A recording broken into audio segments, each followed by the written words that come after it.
There's this story that people tell, and then there's the truth that really matters. Welcome to the Growth Obsessed podcast, real and raw conversations on leadership, business, and the relentless pursuit of growth. No fluff, no highlight reels, just the struggles, the setbacks, and the lessons that build true success. I'm Ben Lang, and I sit down with the most driven entrepreneurs and leaders to uncover what really shapes them, the pain, the resilience, and the breakthroughs. If you're here, you're not looking for surface level motivation. You're here to be challenged, to grow. So let's get real. Let's get uncomfortable. This is the Growth Obsessed podcast. And don't forget to subscribe now. The conversation you need might be the one that changes everything. I'd like to welcome Canetha Porter to the show today. Canetha is a great friend. And honestly, Canetha, I respect you so much. You are such a high-powered woman, independent woman. I've known you for 20 years, and I have nothing but the deepest respect for you and admiration. And you're just an incredible woman, but an incredible person with a phenomenal heart. And I've just loved watching through the last 20 years of the thing. You're like a serial entrepreneur, Yeah. which I love.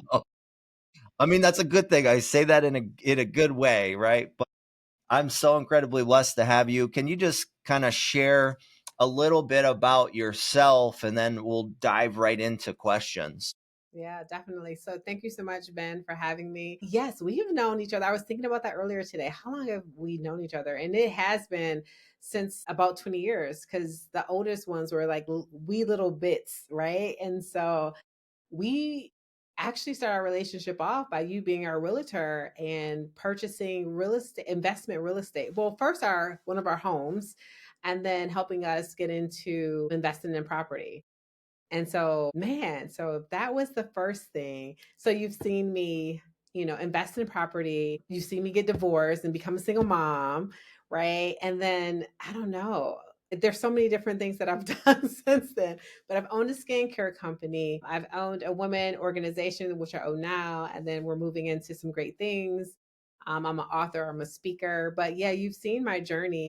It's not, we think about success in this straight line going up, and you have seen like a crazy graph that'll be like up, down, straight to the side, back down, up. But that's what entrepreneurship is. That's what success is not stopping. And when you get setbacks, to say, okay, shake it off. Is it still meant for you to go forward, or do you need to pivot? Yeah, that's a great explanation. I posted on my Facebook, I think last week. It was a picture of a straight line, and it said, "This is what most people think success looks like." And then on the right hand side, it had like this real squiggly line that was like all over the place, and it said, "This is what success really looks like." And I think that's so true, even for myself. It's just it's definitely not a straight line. I want to start, and I want to ask you like a pretty deep question. What's a failure that completely shattered you but ultimately shaped the person that you are today? I mean, are we going personal? Are we going business wise? Whatever you want to talk about. I think for me, a failure for me was, I thought that I was going to grow up and get married and have kids, and how important family is to me. And in my first one, I had to leave it because it wasn't the healthiest, right? And so that to me was a huge failure. But I wanted to give my children the best. My first marriage, I left with two children, and I'm like, they deserve a better mom. They deserve, to be in this environment that is safe and warm for them. And so I was like, I couldn't give that to them in my marriage. So I'm going to give it to them outside of that. So that was huge, but it was life changing. In my business, I know that I felt that anything that didn't look like it was that upward motion felt like failure to me. So if it wasn't going straight up, it was failure. And I would beat myself up over and over and over again. So there's so many different failures that I'm like, but no, I need to just be better.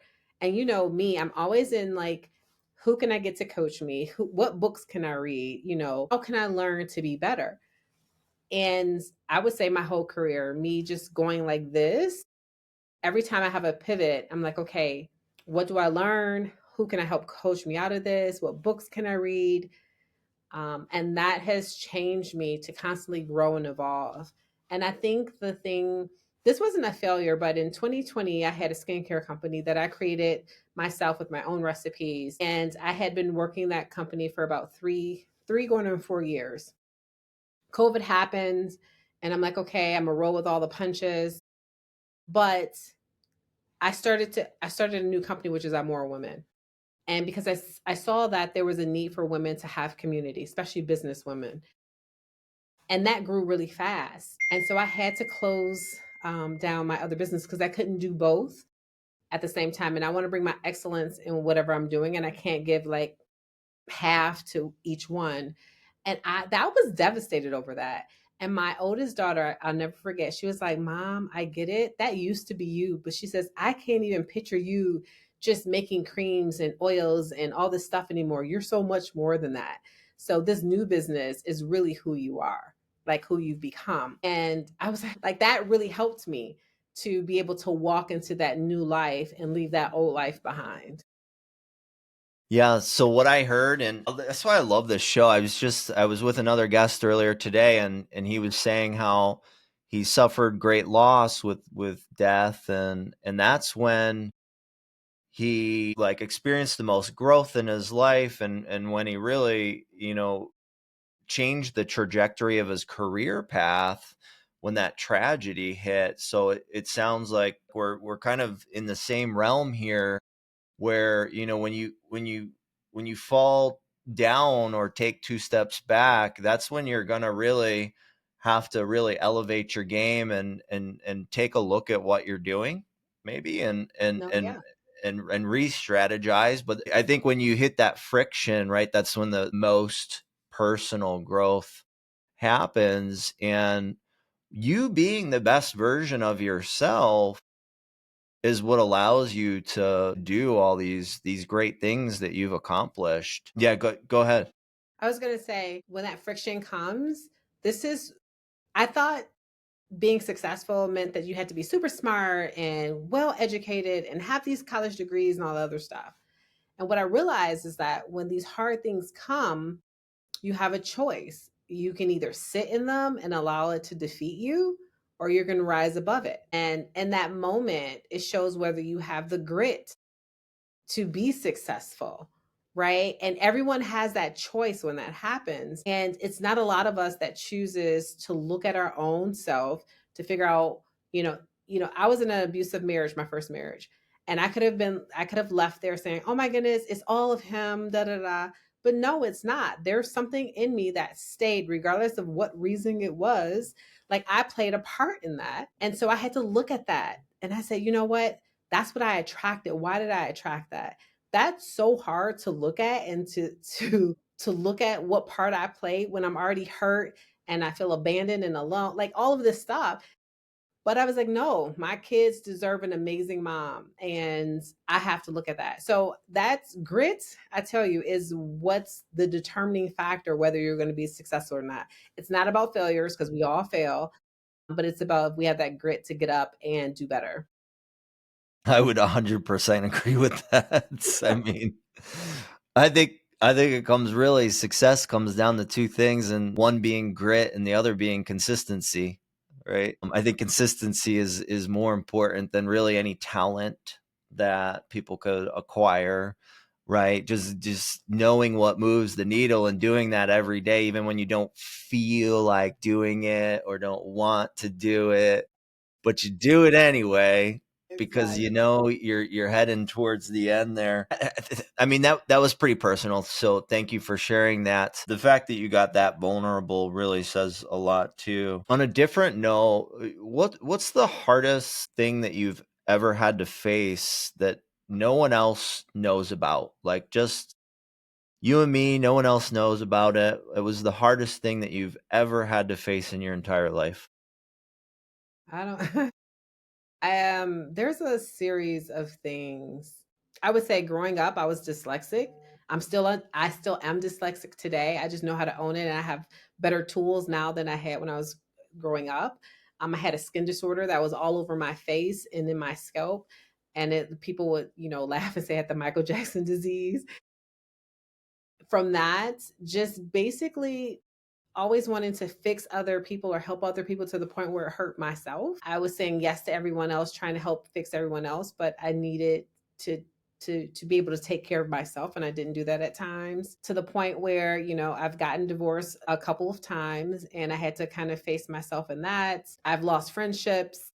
The growing path, I would say now in the last 10 to 15 years, my growth path has been the hardest because as I grow, people fall off, right? For whatever reason. And I am a collector of people. I love people and I'm always trying to collect people like, oh, right? Like you're going to save me forever. But what I had to realize is I had to release them and let them fall off because they weren't doing me any service. And so the higher that I go and the more that I grow personally, it gets lonely. But now that I see there's times where God wants me to be alone because he's working on some things with me. And, thank God I have my family, but I'm talking about, like friends and stuff. And sometimes he wants me to be set aside because he wants me to grow in certain areas. And then when the time is right, he brings amazing people into my life. And so, there's always a struggle. Like right now, I'm opening this big venture and, the lending world for business owners sucks. They don't No one's coming to help you and save you. You have to help yourself. You can have everything good credit, good reserves, good everything, and they can still tell you no. So, right now, that's one of the things that I'm going through. I mean, there's always going to be something, but I try to look at everything as a puzzle that I need to figure out. I like that. Look at everything like a puzzle. Okay. I like that. You mentioned, so when you were younger, you had like a skin disease or I still okay. have it. Okay. Just because you can't see it now, and it does flare up, but you don't see it as much because I learned how to heal my body with natural ingredients. So I've been doing that for years now, so it's not as bad. But yeah, it was all over my forehead. It'd be right here. Wow. I never knew that. So Yeah. like Yeah. how I find it interesting, right? Because I'm assuming that was like middle school, high school, kind of in that. Hmm. So, which I'm assuming would be incredibly difficult and hard on your self-esteem, but I've always seen you as such a confident woman. So, like, I'm curious how you got to that confidence level. So it's funny because you would so to who I am today is totally different than who I was growing up. I was extremely shy. You know that I'm not shy anymore. And I didn't have a lot of confidence because not only that, so I had the skin disorder, which people can see, and then people thought I was dumb because I it was hard for me to read or it was hard for me to kind of see things. So growing up, I had very, very low self-esteem. And my parents back then, they didn't understand things like they do now. So they didn't really understand it enough to be able to give me the help that I needed. So I did. I struggled for a long time. And what was it changing? What changed? Me just wanting, I knew there was something better. I feel like ever since I was little, I knew I was special in a way. And I just said, you know what? People talk about me if I try to fit in, or they're going to talk about me if I don't. They're going to talk about me regardless. So I feel like I'm special, and not special because I have a skin disorder or whatever, but I knew that I was going to accomplish something great. And I just started working towards it. And what were some of the things that you like? Were there certain tools, or is there anything that kind of stands out as maybe struggling with self-esteem? To what did that path look like, or what were some of the tools maybe that were involved? My faith that God doesn't make mistakes. So I would see different things. One of the best blessings that he could ever do for me was to allow me to grow up dyslexic, because it allowed me to be strong in all these other skills. So I don't even think inside the box. because I couldn't, right? I couldn't learn like everyone else. So I had to figure out my own way of learning. So now when I see things so totally different than how other people see them. And that is my superpower. And then for me to with my skin disorder, when my I had my youngest daughter, so it's seven of us, my husband and we have five kids.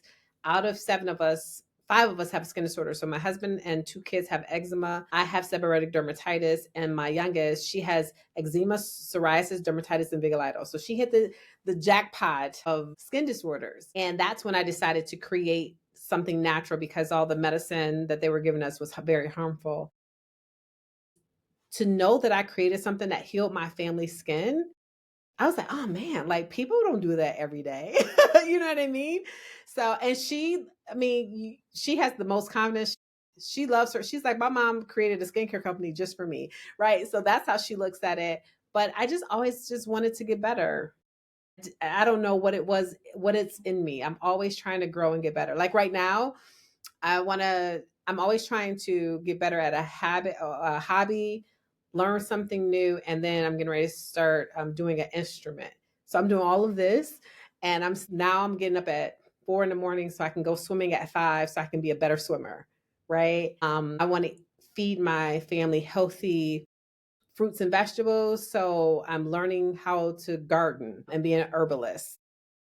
And then I'm like, that's in 2 months. I gave myself 2 months. Then I'm gonna start learning the piano on top of everything else because I just always want to get better and do better. I don't know how you do all this. There's so much, but like you're so like this is the growth obsessed podcast. the, you're the like the epitome of the growth obsessed, right? I think that's like so incredibly important, and I am too. Like I'm always trying to learn, and I'm always curious about life and curious about, like ways to just be like 1% better than I was the day before. And that's like I'm constantly in a competition with myself from yesterday. And that's kind of I just am so focused on, and Jim Rohn I think said it best. He said work harder on yourself than you do at your job, or at your career. And I think that's because when you are the best version of yourself, like that's when your career takes off. You're starting to be ready. So it's so funny because that's why you don't get mad when opportunities don't come through. I used to get upset and mad, and then I had to learn, like, it's God's timing, it's not my timing. But now that I look back, I'm like, oh, if I would have got that then, oh my goodness, that would have been horrible, right? So it's always God's timing. But you know what helps me? I don't want to be better. I have a vision of the future, of what I want the future to look like.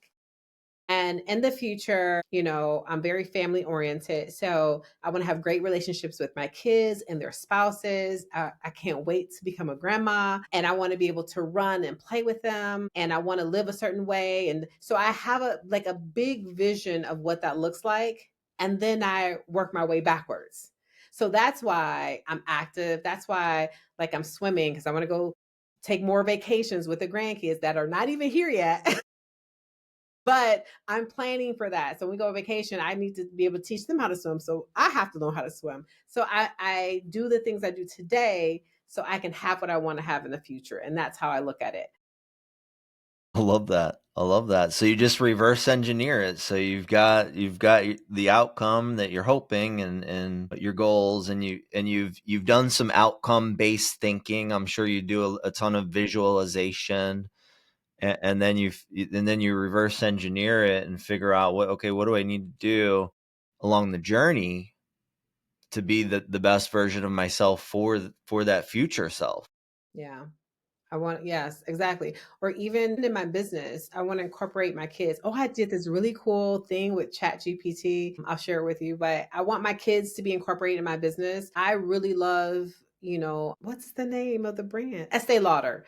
Estee Lauder, the person, she created this amazing brand. And to this day, they own her company that she started, owns about 80% of the makeup industry, like MAC and all these other things that fall up under her company. And her kids and grandkids and great grandkids run it. You don't hear drama, you don't hear any of that, and they're just constantly growing. And that's what I want for my family, is for us to have this amazing company that we all work in, that we're just building wealth for each other, or building wealth together, but that we can have a legacy. So I have a nonprofit, and we can constantly give back and help other people to strive to do better and all of these things.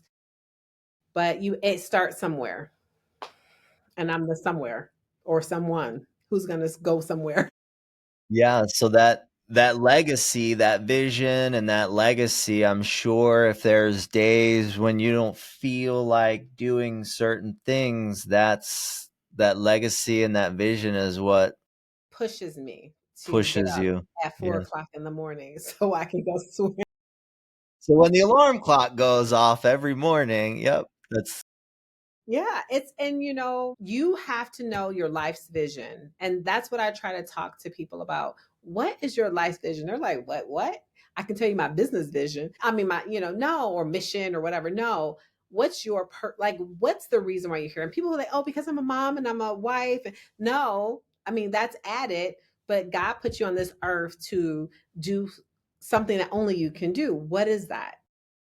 And that has allowed me to walk away from overbooking myself, over obligating, getting rid of FOMO, fear of missing out. Like, I got to go here, I go to here. They had great pictures and I missed out.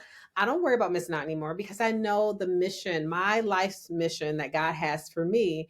And if it doesn't fit in this vision, and if it's not for me to support my friends and family, I can easily say no. I can be like, nope, I'm sorry, right? Because this doesn't fit in this vision. And so more people need to really know what the reason why they're here. And if they don't know, they need to really search for that so they can have a purpose every day to get up, right? My purpose is to empower women, to help women live wealthy, holistic lives. And I can't do that in my bed. I can't do that on social media. Like, people may see me on social media. I have a rule: when I'm doing my own social media, I go, I post, I scroll to 10 accounts, like, share, whatever, and I get off. Right. And so, but it's easy for me to do that because that's a black hole and I could be there all day, but does it help anything that I'm trying to accomplish? So it doesn't. So yeah.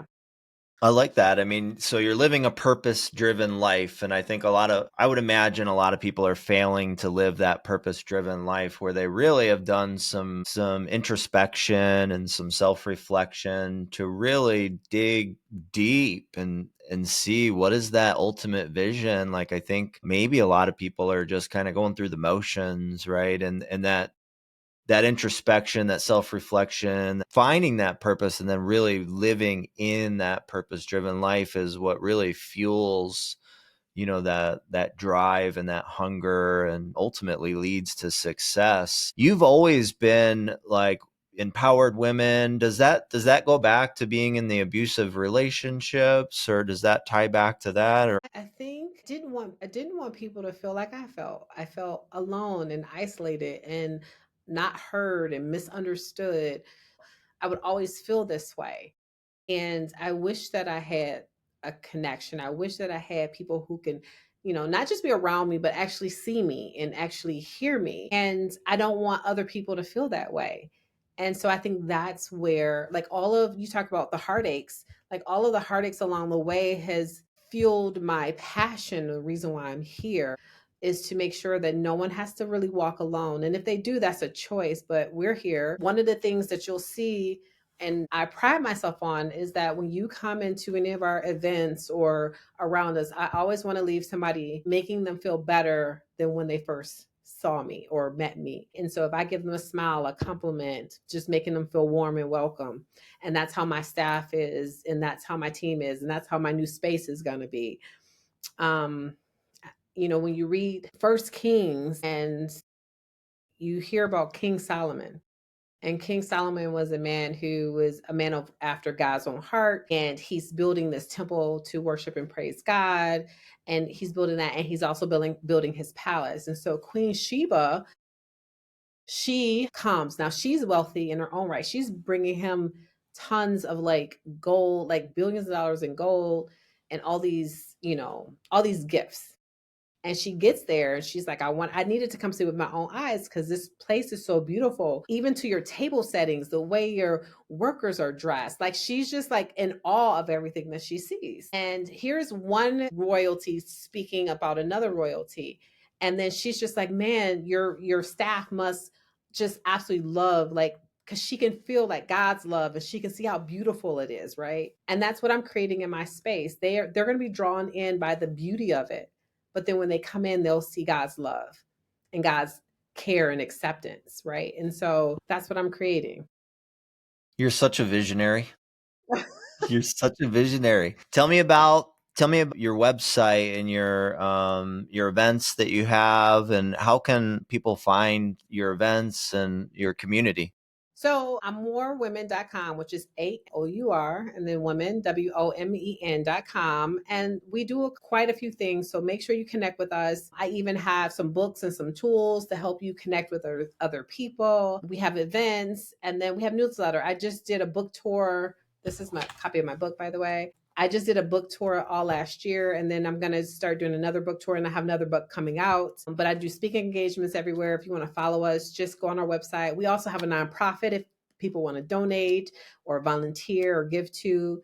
It's called the Amour Women Foundation. We teach teen girls entrepreneurship skills, and then we also donate life supplies to Title I schools, which is like menstrual pads and band-aids and toothbrush brushes and deodorant to make sure that every kid has what they need. Wow, that's pretty incredible. Thanks. That's that's amazing. What drives you to give back? I love entrepreneurship because college was not a thing for me because it was so hard for me to learn until I understood how I learned, right? And I have been successful in tons of different jobs doing sales and different things in entrepreneurship.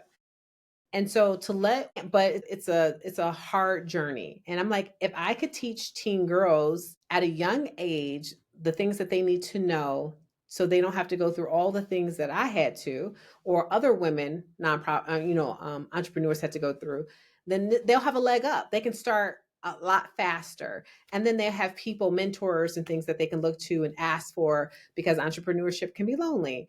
So that was the thought process behind that. And we have had 3 cohorts. We've helped a ton of teen girls. I don't have the numbers, so I'm gonna just say a ton, but a lot of teen girls. And then another barrier to learning. So I had food insecurity growing up. So I would be in school hungry. I don't want anybody else to feel that way. So, but our state of Michigan takes care of that. But there's other things that stop them from learning. So if they don't have money for food, they sure don't have money for deodorant and toothpaste and all these other things, which will, if you feel like you smell, you're not going to really be able to pay attention and focus in school. So we want to kind of eliminate that barrier. So Wow. that's why. Well, that's incredibly admirable. Tell me about your book. Yes. So it doesn't matter if you just started networking or you've been networking for 30 years. This is the Ultimate Women's Networking Guide, empowering women to connect and thrive for every personality type. What I've seen is that people will try to go out and network like me, but that's not their personality type. And so I'm like, no, you have your own strengths and abilities. So I break down the different personality types in the book, and then I give them plans and tools to use so they can actually network in their and feel comfortable in their own skin and not try to be like other people. I think that's when the anxiety and everything else arrives because you feel like you have to do it just like everyone else. Well, no, you have your own skills and abilities. So I break that down and then I have a plan for you.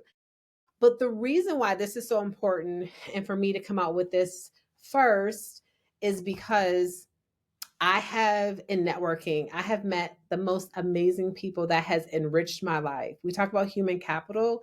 My life wouldn't be what it is today without the people that I've met in these networking situations. So it's not always about getting business. I have met some of my closest friends. I've met my husband, Tak, through networking. Wasn't going to look for a man at networking, but it just happened that way. I have to put a preface around that. I have met some great partners. I mean, my life has truly changed because of connecting with people and connecting with the right people. And so I want people to be able to change their lives just like I have. And so this book is great for that.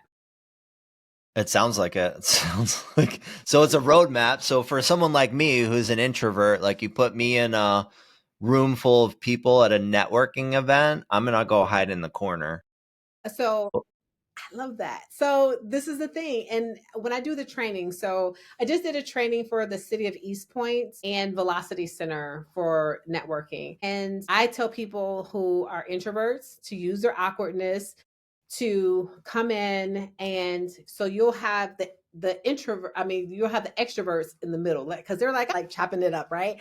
But along the sides, you'll see your introverts, and you come in and you find the first introvert just like you and be like, oh, and however you're feeling. So if you're like, oh, I hate going to these things, they just make me so nervous. Say that to that person. It breaks the ice. They're feeling the same way. So they'll be like, oh, I know what you mean. And you'll connect on that level, and then introduce yourself and they'll introduce themselves. And then don't stay there. Say, well, I guess I'm here to network. So let me go. It's great meeting you, and go to the next introvert. Right. And then kind of work your way through the room. If you get bold enough to get into that middle center, then definitely do that because you worked your confidence up. Right. But then, too, I tell introverts and people who deal with anxiety, before you come in, find a safe space because you may need to retreat for a moment to gather yourself. And so, whether that's a hallway, you see a room over there no one's using, but identify what your safe spaces are, or even if it's the bathroom. So, if you get in there and you're starting to feel like really anxious, then you can kind of like, oh, I have to go to the bathroom, go regain yourself, and then be able to come back out. So, That's that's great just advice. thanks. Yeah. Yeah. I need to retreat a lot of those things. And if you have to do it between each person, that's fine, but you have a plan. And networking is so important. We have a plan for so many different things. We don't have a plan to network. And so I teach you how to have that plan. That's awesome. That's awesome. I know that your faith is incredibly important to you. Mhm. Can you tell me how your faith kind of intertwines with entrepreneurship and how it's your strong faith has you that you believe it's helped you in your journey with entrepreneurship? Whew, I mean, we don't have enough time, but like, where do I start? Oh my goodness. You know, it's everything to me because I have a purpose that God has me here for, right? I take I'm telling you, I don't even stress like I used to. I used to be such a control freak and try to think that I'm controlling all these different things, which I'm not. 9 times out of 10, I'm making this situation worse. And, as I read the word in God's scripture, when you know God intimately, you know He wants nothing but the best for you. He's not this angry man up in the cloud, like, oh, you messed up again. He's graceful. What I like to explain it is like He stands on the side like a perfect gentleman, waiting for you to come to Him for help. He's like, I want to help you. Just come to me. Right. Instead of me saying like, oh, man, he's so disappointed. No, he wants to help me. He's in my corner.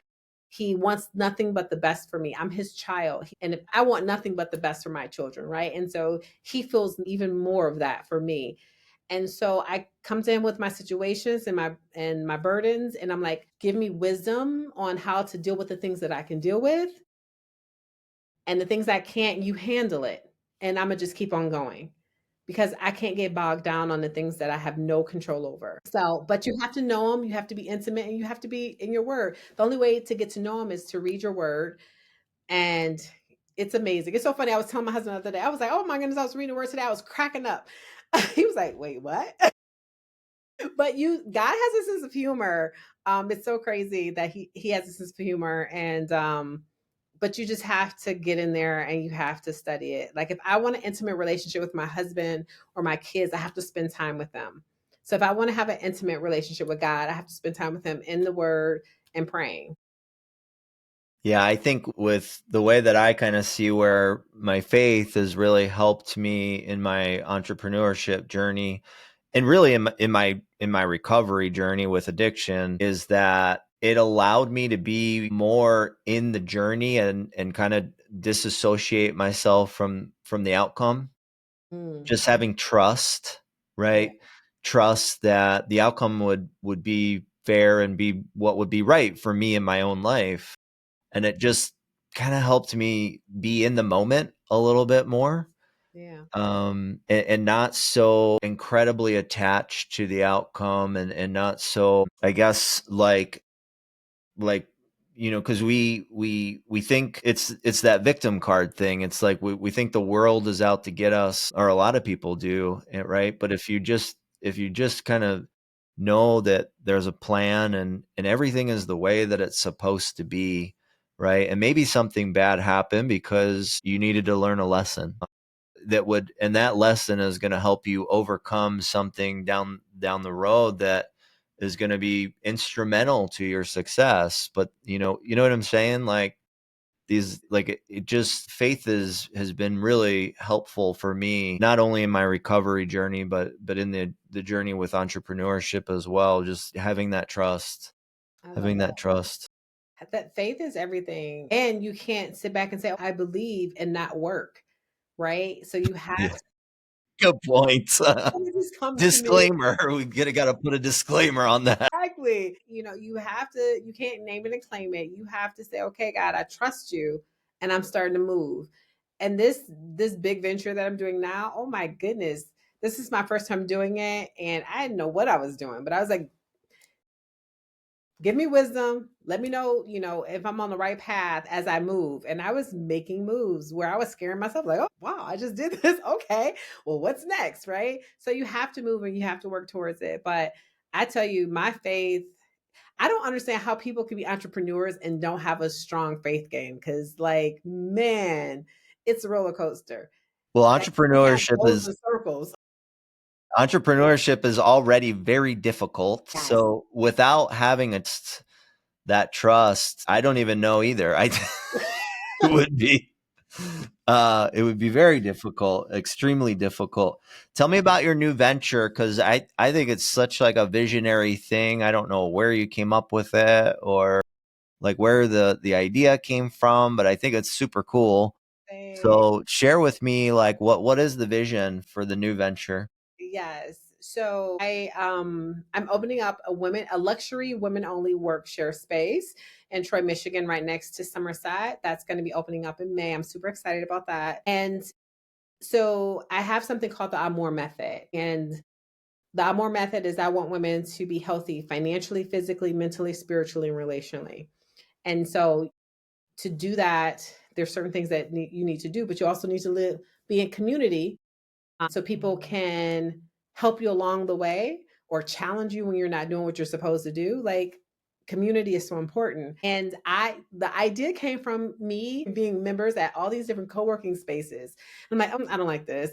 I don't like this. And no offense to them, because it serves its purpose to the people who are there, but it was meant for me not to like or to see certain things to be able to create this. So one of the things is that, if I'm working, if it's early in the morning, late at night, I don't want to have to walk a half a mile or whatever to get to my car. I want it to be connected. I want it to be lit, connected to the building. So that's one of the things. All of our parking is connected to our building. I'm a woman, so I wanted something with security. So it has 24-hour security.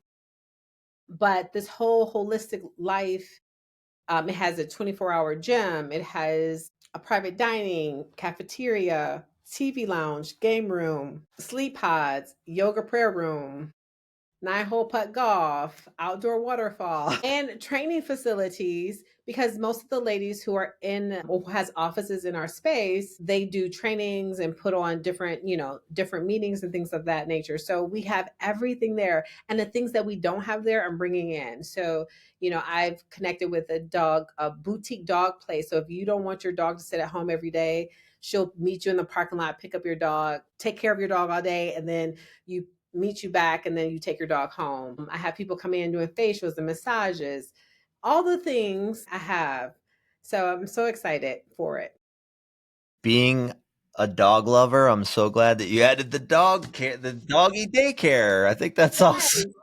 Yes, because, like, my dog will be home like, right, and I'm like, oh, I hate that he's home. And not saying I'm gonna do it every day because it get costly. But if I'm like, nope, today he really needs to get out, I can, and then he gets to socialize with other dogs, and so yeah, so I had to include the fur babies. That's awesome. That's Yeah. awesome. If you so how old are your daughters? I have 3 daughters. I'll tell you what they'll be this year. So one will be 27, 25, and 21. Okay.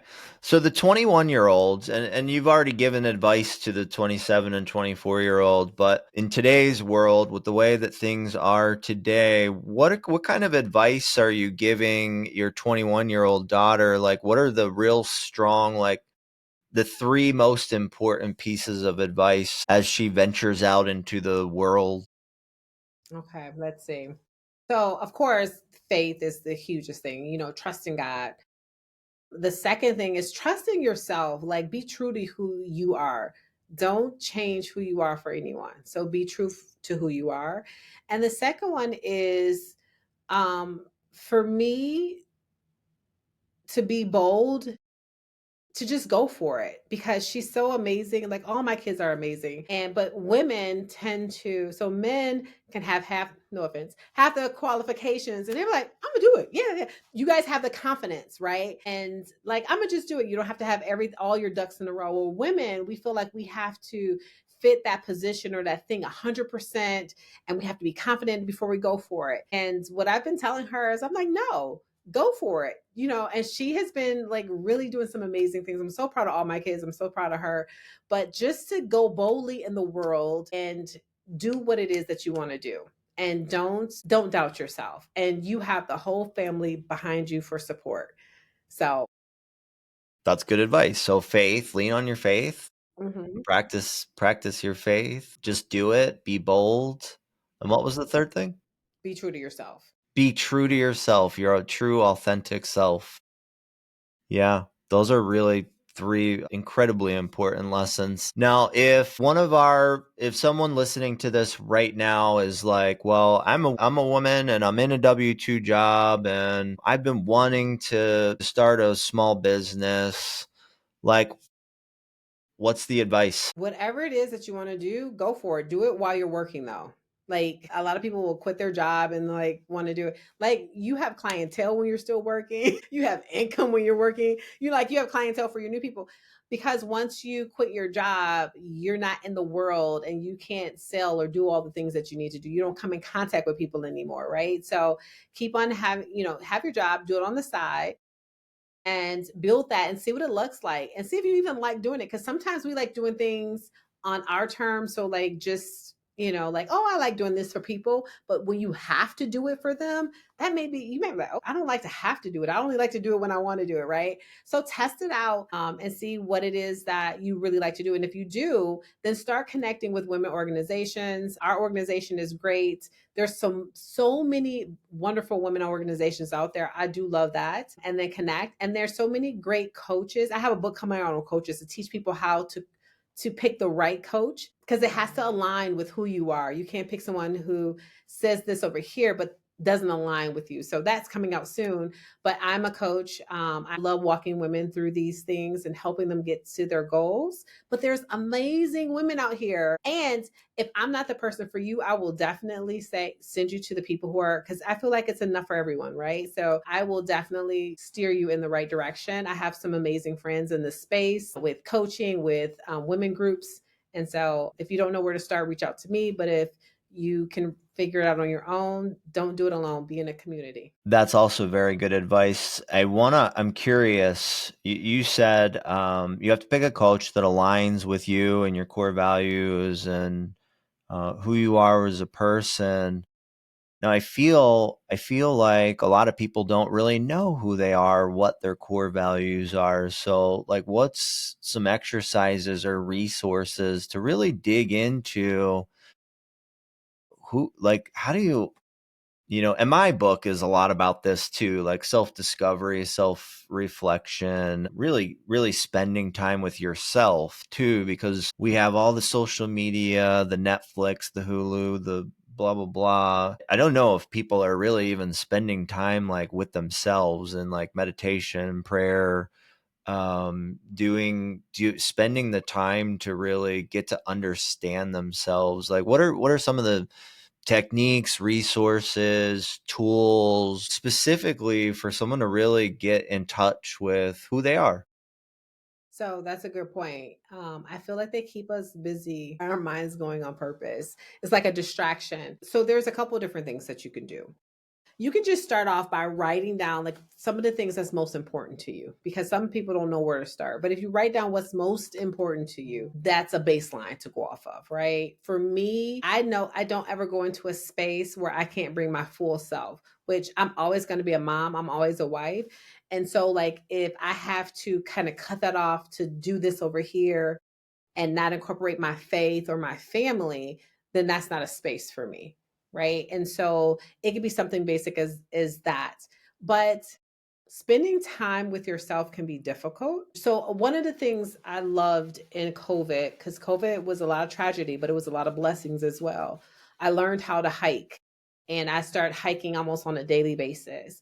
And that was something that was beautiful. And that I feel like that was my time for God to talk to me and me to clear my thoughts and get all the junk out and just really focus. So it can be hiking, it can be just being outdoors, gardening, whatever it is that you love to do that you can do on your own, even playing music, right? So it doesn't have to be silent. I have to have background noise, whether it's the nature outside or it's some music, but do something that allows you to get into that space. It could be very uncomfortable, but you need to just do it. And so it may just be a little bit at a time.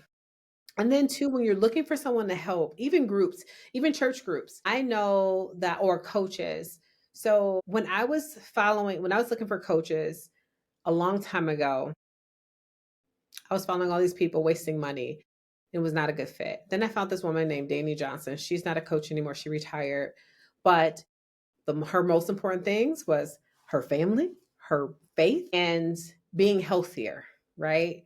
And so that was huge. And she did business. And I'm like, oh, this is me. Like, because I used to follow a woman before that who was single, not married. And she's like, oh, just do this and do this and do this. And I'm trying to run after and do all the things she's doing. But she can do that because she doesn't have responsibility. And I had response. So I was killing myself trying to keep up with her, but then I'm making like my family life horrible. And so just something as simple as that. Now, if they're just teaching you a skill, like if they're like, hey, I'm gonna teach you how to use Facebook, right? Then you don't have to make sure that you align. Just make sure that their reviews are what their reviews are. But if it's somebody who you really want them to walk you through something and coach you through something, you want to make sure that you identify with them and their belief system. Like I won't follow someone who is not a believer of Jesus Christ, because that's where my faith lies. So if they tell me to do something else and get my faith somewhere else, I'm like, oh yeah, that's not a thing for me. So it could be something simple like that. And that's like, I do that with, I don't know if you do this too. I do that with, like, okay, so when it comes to friends, like, it's all about quality, not quantity with me. Like, my inner circle is very small, very small. But I only allow people into my inner circle that are men of faith, family men, high level business, sober. Like, those four things are like, you don't, like, my bestest friends. I have a ton of acquaintances, and I guess we could say friends, but not like my inner circle friends, right? Not like my best friends. You have to have those four things to be in my inner circle. So I'd imagine it's kind of like the same thing, right? Yeah, definitely. My inner circle is like very small. So like I have the inner circle, then I have then it goes out like this. And some people may just be a hiking buddy, and that's all we do, right? And so they may be out here, but that inner circle is really small. And they have to be a giver. Like I am done with takers. I'm just like, now they can be in my circle further down because everybody has some type of value. Um, and God puts people, I've learned to listen that God put certain people in my life that may rub me the wrong way, but God wants me to love on them because that's what He knows that they need. And God wants me to show them through my walk with Him. But they're not in here. They're like, Yeah. you know. Yeah. So Yeah. no, my inner circle, they have to be God fearing. They have to be givers. They have to be family people, like family first, because that's how I am. And they just have to live a life where It's not talk, it's actual action. This is what they do. This is who they are on a daily basis. Not talk a good game over here and do something over here. This is who they are. Because I also want my friends to be mentors to my children, right? And me to be mentors to their children because we're interacting. And so you can't be a mentor to my kids if you don't got your stuff together. Right? And so, Right. you know how I am about my kids. I'm like, don't play. So I'm very particular. Um, I always look at it in that viewpoint. Like, do I want them around my husband? Do I want them around my kids? What are they? What are my kids and learning from them? Because what's the use of having a friend if you're not doing life together? Yeah, 100%. I mean, I also try and I seem to gravitate towards people that are like better than me, meaning they've gotten like compassion. They've really, you know, the, maybe I'm trying to get as compassionate as they are, or empathetic, or um, they possess traits that, Hmm. like, at a level where I aspire to be in those traits, and I think that's really important too. You cannot, if you are like the best in your group, then you have some other issues going on, right? Let me tell you, the people in my group are amazing. Like, there's this one friend that I have, and what she talks, I'm like, what in the world is she saying? Oh my, she's so brilliant. Like, I'm trying to break it down. And she's like, oh, just, and I'm like, what? But yeah, every one of us, we have different traits and skill sets. But that's what one of the things is no one of the things I teach people is knowing your superpower. Because growing up, I would be envious of people.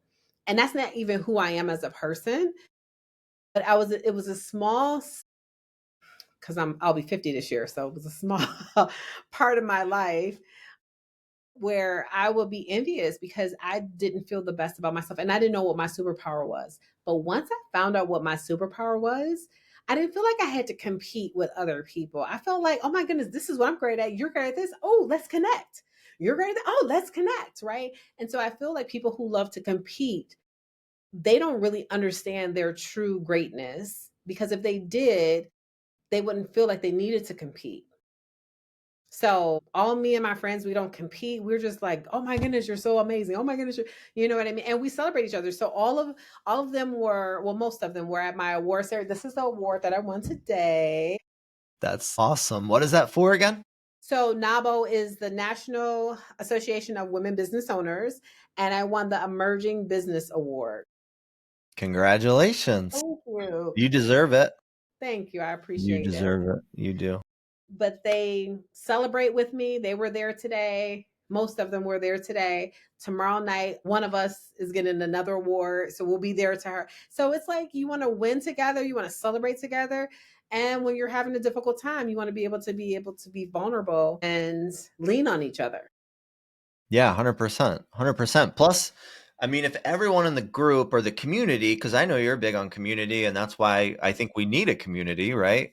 Yeah, If everyone in the community has their own superpower, like, it rubs off on everyone else. Like, someone else's superpower rubs off on you, and your superpower rubs off, because we tend to like mimic other people that we spend the most time with and kind of mirror their behaviors, actions. It's like an inherent thing, like, not like we're like trying to do it, but happens that's the naturally. real importance of choosing such a powerful inner circle, and the people that you really spend the most time with is you just elevate each other's game. Exactly. Oh, one other thing people need to know when they're looking for their group is that if you have the biggest, boldest dream or thought or process out there and you want to share it, if you're hesitant about sharing it because they'll like downplay it, or they'll be like, what? Or anything negative, that is not your group.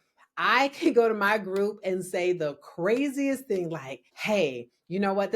I woke up and I'm like, I want to buy this one building that's $2.5 million and I want to convert it and do this, and that. And they're like, bet. what we need to do. Like it's they're like, let's go, right? How do we need to figure this out? That's how your team should be. If they're not like that and they're like, well, what makes you think you could do that? Why are you trying to do that? You doing the most, right? It's like we Yeah, got to you get need that. that tribe. You need like that collective.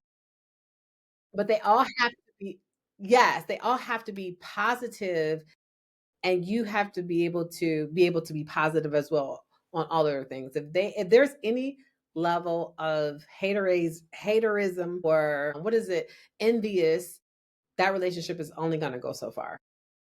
Yeah, for sure. That's great advice. A last question for you, Canetha. Yes. If today was your last day on earth, what Mhm. is the one message you would want to leave for the world? Today was my last day on earth. What message would I want to leave? Live every day that you could be proud of. Every day that you can be proud of. So I even think about this when if tragedy was to happen to anyone I love, they all know I love them.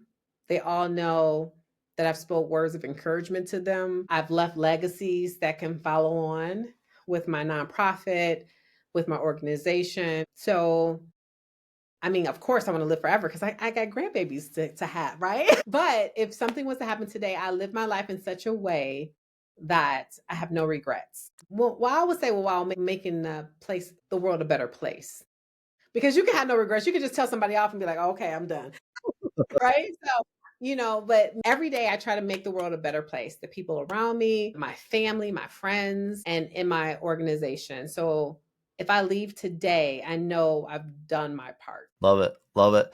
Tell everyone one last time how they can find you, your book, your website, Yes. your share space in Troy, Michigan. That's all on my website, amourwomen.com, which is AMOURWOMEN.com. And all of my stuff is there. Everything, our books, our podcasts, our everything that I do, the nonprofit, the workshare space, everything is there. So check it out. Thank you so much, Canetha. Thank you so much. This has been an honor. And I love doing this with you. It was fun. I had a ton of Yeah, fun. definitely.